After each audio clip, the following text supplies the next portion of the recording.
সুন্দর পরিবেশে নিয়ে আসা, আইন শৃঙ্খলা পরিস্থিতিকে জিরো টলারেন্সে নিয়ে আসা, এটা কিন্তু এখনো আমরা মনে করি সরকার নিশ্চিত করতে পারেনি।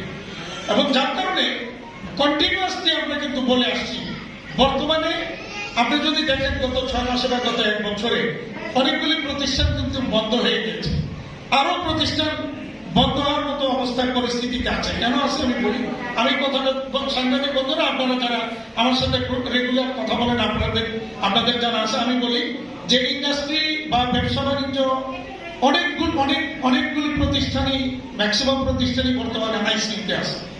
এই আবার ইউটিউবে এই ধরনের আমার বক্তব্য অনেক আছে, ঘোরাফেরা করছে। তো আইসিইউতে যখন থাকে তখন কিন্তু ওই প্রতিষ্ঠান স্বাভাবিক কার্যক্রম করতে ব্যর্থ হয়।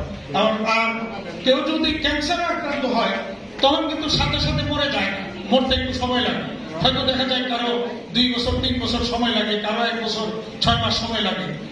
স্টেজ ক্যান্সার স্টেজ যদি মানে কেউ 4 নম্বর স্টেজে থাকলে হয়তো মরতে সময় লাগে না, কিন্তু 2-3 স্টেজে থাকলে হয়তো একটু সময় লাগে। তো আমাদের অবস্থা হচ্ছে বর্তমানে এরকম অনেকটা, যে ক্যান্সারে আক্রান্ত। তো এই ক্যান্সারে আক্রান্ত অবস্থায় আইসিইউতে রোগী থাকা অবস্থায় যদি ডাক্তার যদি প্রপার ট্রিটমেন্ট দেয়, তো আমাদের ডাক্তার হচ্ছে সরকার বা বাংলাদেশ ব্যাংক বা আমাদের ব্যাংক, তারা যদি আমাদেরকে প্রপার ট্রিটমেন্টটা দিতে পারে, অর্থাৎ পলিসিগত সাপোর্টটা যদি এই সময়ের জন্য যা যা হওয়া দরকার সেটা যদি প্রপারলি দিতে পারে, তাহলে সম্ভব যারা আইসিইউতে আছে, যারা ক্যান্সারে আক্রান্ত আছে, ওখান থেকে উদ্ধার হয়ে আবার স্বাভাবিক কার্যক্রমে ফিরে আসে। কিন্তু সরকার কি সেটা দিচ্ছে? এদিকে নজর দেওয়ার কিন্তু সরকারের সময় নেই। বরঞ্চ বাংলাদেশ ব্যাংক একটার পর একটা